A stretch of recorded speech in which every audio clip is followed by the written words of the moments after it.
Okay, सो आज हम start करेंगे properties of correlation coefficient. This is the most important point for your exam point of view. इसमें से आपको एमसीक्यू या फिर शॉर्ट क्वेश्चन या फिर सेक्शन सी में 2 मार्क्स या फिर 3 मार्क्स, इसमें से आपको क्वेश्चन में भी आ सकता है। सो हम स्टार्ट करते हैं properties of correlation. So first point is here the value of the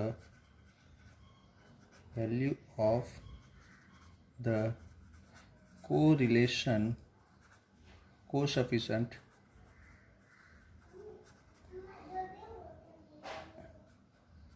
lies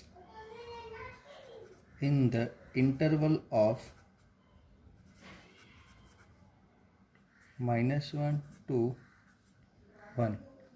इसका मीनिंग क्या होता है? मतलब correlation and coefficient that is r की जो वैल्यू होती है वो आर की वैल्यू -1 एंड +1 उसके बीच ही आएगी। So that is r is equal to -1 less than equal to r less than equal to 1।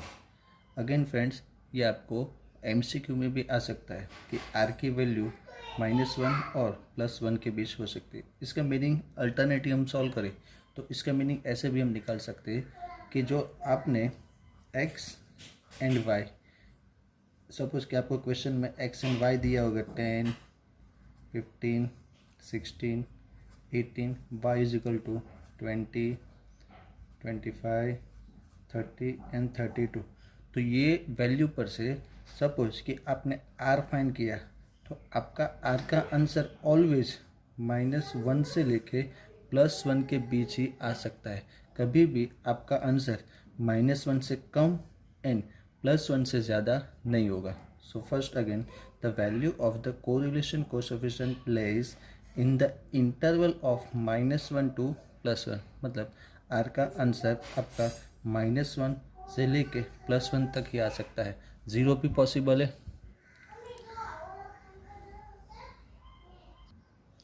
Okay, so now second point is here the correlation coefficient is free from unit of measurement whatever may be the units of 2 variables r does not have any unit of measurement. मतलब ये point आपका भी important है, free from unit of measurement. मतलब आपका जो r का answer रहेगा दैट इज सपोज के क्वेश्चन में आपको x and y, x is equal to suppose की height and y is equal to weight. Question में हाइट एंड वेट आपको दिया है।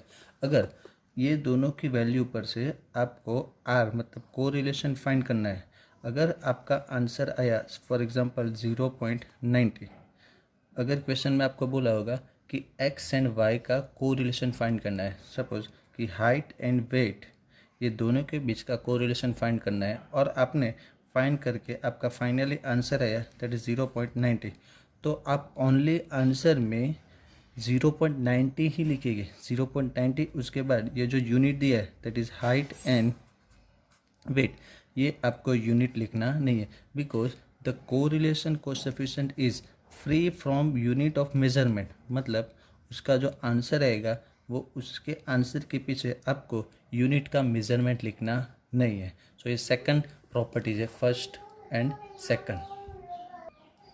ओके, थर्ड पॉइंट है r in bracket x comma y is equal to r in bracket y comma x. इसका मतलब क्या होता है कि फॉर एग्जांपल आपने एक्स एंड वाई ये दोनों को सपोज कि आपने क्वेश्चन में अलग अलग यूनिट्स या फिर मेजरमेंट दिए होंगे, उसके ऊपर से आपको बोले कि भाई एक्स एंड वाई का correlation that is r find करें और वाई एंड एक्स का कोरिलेशन फाइंड करें, तो x and y is equal to correlation between y and x. आप एक्स एंड वाई के साथ कोरिलेशन फाइंड करो या फिर y का x के साथ कोरिलेशन फाइंड करो, दोनों का आंसर ऑलवेज कितना आएगा, same, because property is here. So r in bracket x minus y is equal to r in bracket y minus x. अब x का y के साथ कोरिलेशन फाइंड करो या फिर y का x के साथ कोरिलेशन फाइंड करो, दोनों का आंसर ऑलवेज इक्वली आता है. ये आपको क्वेश्चन में फॉर एग्जांपल आपको शॉर्ट सम में या फिर एमसीक्यू में कई बार ऐसे पूछते हैं. फॉर एग्जांपल कि r in bracket x y is equal to minus 0.5, ये आपको क्वेश्चन में दिया होगा. Then the find the value of r y minus x, तो इसका आंसर कितना आएगा, क्वेश्चन मार्क. सो ये दोनों का आंसर कितना आएगा, सेम ही आएगा, बिकॉज आपने एक प्रॉपर्टी देखी. सो यहाँ पे माइनस 0.5 है, तो इसका भी आंसर माइनस 0.5 ही आएगा. सो ये आपकी थर्ड प्रॉपर्टी. ओके, यहाँ पे number 4, r does not change with the change of origin and scale. इसका मतलब ये होगा कि r की वैल्यू कभी भी चेंज नहीं होगी with the help of change of origin and scale. इसका मतलब क्या होगा ओरिजिन एंड स्केल का, आपने जब यूवी वाला फॉर्मूला अप्लाई किया होगा उसमें से इसका ज़्यादातर यूज होगा. ये बहुत ही इम्पोर्टेंट प्रॉपर्टीज़ है फ्रेंड्स. कई बार एग्ज़ाम में इसमें से जो आपने यूवी वाला फार्मूला अप्लाई किया होगा, ये सब ज़्यादातर इसके हेल्प से आप सॉल्व कर सकोगे. सो देखते, सपोज कि x एंड y. x का सपोज कि आपने क्वेश्चन में दिया है 1500, 1800, 1900 and 2200. y is equal to 50, 60, 80 and 90. तो यहाँ पे क्या है, x एंड y की वैल्यू, y की कंपेयर में x की वैल्यू ज़्यादा है, न्यूमेरिकली लार्ज है. सो अब जो r का फॉर्मूला है, r is equal to n sigma u v minus sigma u into sigma v divided by under root n sigma u square minus sigma u whole square into second under root n sigma v square minus sigma v whole square. ये formula use करोगे तो इसमें क्या होगा, u and v में convert करना पड़ेगा. सो यहाँ पे आप कॉलम प्रिपेयर करोगे u. So u is equal to आपने अभी तक सीखा x माइनस ए. सो यहाँ पे मैं क्या करूँगा, x माइनस ए तो ऑलरेडी करूँगा, बट डिवाइडेड बाय 100 करूँगा. 100 करने से मुझे क्या मिलेगा. सो यहाँ पे ना r does not change with the change of origin in scale. उसका मतलब ये होगा कि r की वैल्यू कभी चेंज नहीं हो सकती. कैसे, किसी भी डिजिट को आप प्लस करो, u में जब आप कन्वर्ट करोगे, x की वैल्यू पर से u में जब आप कन्वर्ट करोगे तो कोई भी डिजिट आप प्लस करो, माइनस करो, डिवाइडेड करो या फिर उसमें कोई भी डिजिट मल्टीप्लिकेशन करो, तो r का जो आंसर रहेगा वो चेंज नहीं होगा. देखते हैं यहाँ पे, सपोज कि u is equal to x minus a divided by 100. So हमने अज्यूम किया a is equal to suppose कि 1900. तो यहाँ पे क्या है, x minus a 1500 minus 1900, that is यहाँ पे मैं लिखता हूँ 1500 माइनस 1900 डिवाइडेड बाई 100. सो इसका आंसर क्या आएगा मुझे, -4. सो यहाँ पे मैं लिखूँगा -4. अब डिवाइडेड बाई 100 करने से क्या होगा, अगर 100 नहीं किया तो आपका आंसर कितना आएगा, -400 आएगा. बट डिवाइडेड मैंने 100 से किया तो कितना हो गया, -4. क्योंकि ये करने से क्या होगा, आपका जो कैलकुलेशन है वो बहुत स्मॉल हो जाएगा, छोटा हो जाएगा. अब same 1800 minus 1900 that is -100. But यहाँ पे हमने डिवाइडेड बाई 100 की है. सो -100 डिवाइडेड बाई 100. सो आपका आंसर कितना आएगा, 1. अगर आप डिवाइडेड बाई यहाँ पे 100 नहीं करते तो यहाँ पे आएगा 100. सो आपको उसके बाद u एंड v जब आप कॉलम प्रिपेयर करोगे दोनों का मल्टीप्लिकेशन, तो न्यूमेरिकली कैलकुलेशन कितनी हो जाएगी, लार्ज. सो यहाँ पे ओरिजिन इन स्केल का मतलब क्या होगा कि भाई किसी भी डिजिट को आप प्लस करो, माइनस करो, डिवाइडेड करो या फिर मल्टीप्लिकेशन करो तो उसका आंसर के ऊपर कोई चेंज नहीं होता. कई स्टूडेंट यहाँ पे क्या करते, ओनली x माइनस ए ही करते, डिवाइडेड बाई 100 नहीं करते, तो भी आपका आंसर सेम आएगा. सो यहाँ पे क्या आएगा 0, यहाँ पे 2200 माइनस 1900, x माइनस है x is equal to 2200 minus है 1900, दैट इज 300 डिवाइडेड बाई क्या है 100, सो 300 डिवाइडेड बाई 100, तो उसका आंसर आएगा दैट इज ओनली 3।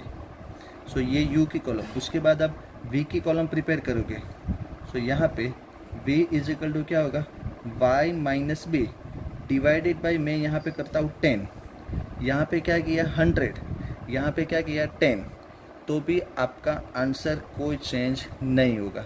सो यहाँ पे हम अज्यूम करते हैं सपोज कि हमने 60 अज्यूम किया b, so 50 minus 60 that is minus 10 divided by 10, so answer कितना आएगा -1।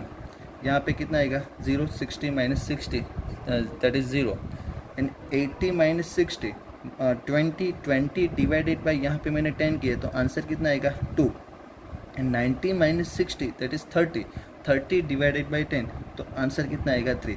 सो यहाँ पे डिवाइडेड बाई 100, यहाँ पे 10 करने से बेनिफिट क्या होगा, न्यूमेरिकली कितना हो जाएगा, स्मॉल हो जाएगा। सो आप यहाँ पे u इंटू वी करोगे, -4 इंटू -1, तो आपका आंसर आएगा 4, -1 into 0 that is 0, 0 into 2 also 0, and 3 into 3 that is 9।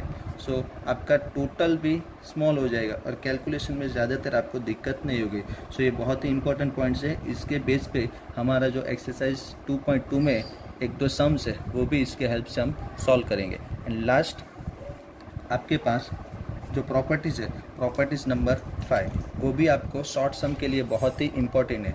वो प्रॉपर्टीज़ यहाँ पे r in bracket minus x and y is equal to minus r in bracket x and y, and same r in bracket x minus y is equal to minus r in bracket x y, and third है r in bracket minus x minus y is equal to r in bracket x y. अब तीनों फिर से आपको exam में ज़्यादातर MCQ या फिर शॉर्ट क्वेश्चन भी आते हैं। तो पहले देखते हैं, यहाँ पे क्या है, x की जो साइन है वो माइनस है, y के आगे कुछ साइन है तो वो हम अज्यूम क्या करें पॉजिटिव। अगर एक की वैल्यू माइनस है, एक की वैल्यू पॉजिटिव है, तो आंसर आएगा वो कैसा आएगा माइनस। आपको पता है वो रूल्स पता है, माइनस प्लस क्या होगा माइनस, माइनस माइनस क्या होगा प्लस, प्लस माइनस क्या होगा माइनस। सो सेम रूल यहाँ पे अप्लाई होगा। कैसे देखते हैं, यहाँ पे जो x की जो x एंड y, ये जो न्यूमेरिकल x एंड y ये जो वेरिएबल है उसके आगे की साइन देखना है। सो यहाँ पे x के आगे साइन कितनी है माइनस, एंड y की साइन कितनी है प्लस, तो प्लस माइनस क्या होगा plus minus minus. So answer क्या आएगा that is minus x minus r. Second, यहाँ पे x की वैल्यू प्लस है, y की वैल्यू कितनी है माइनस में, सो प्लस माइनस आंसर क्या होगा माइनस। एंड थर्ड, x की वैल्यू माइनस में, y की भी value minus, so minus minus answer कैसा आएगा प्लस। सो यहाँ पे ये जो प्रॉपर्टीज़ है, प्रॉपर्टीज़ नंबर 1, 2, 3, 4 एंड 5, ये बहुत ही केयरफुल यहाँ पे ध्यान रखना है। ये बार बार एग्ज़ाम में इसमें से शॉर्ट क्वेश्चन MCQ या फिर जो 2 मार्क्स और 3 मार्क्स में थियरी उसमें भी कंपलसरी एक क्वेश्चन तो यहाँ पे आता है।